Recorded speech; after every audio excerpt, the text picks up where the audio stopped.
Chair, The Honorable Sendanya. just a very quick clarification.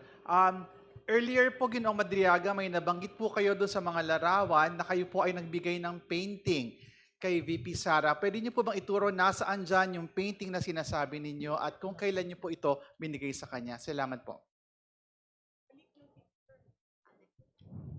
Because there is no painting in the picture. Honorable Meron Sendanya, is po. there? Meron. Okay. Can we flash again the picture? Where's the painting?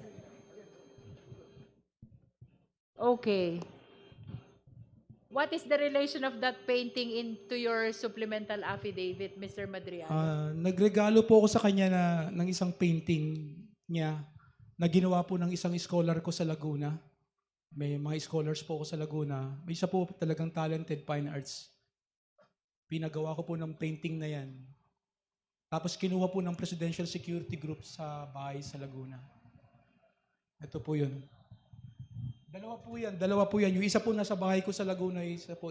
May I kinuha just place on record that the resource person is pointing on the painting behind the VP, the Vice President, as the one he gave as gift to the same.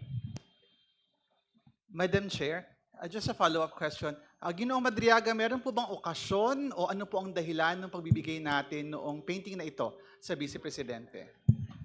With all due respect, Honorable Sendanya, the question is already outside what appears in the picture.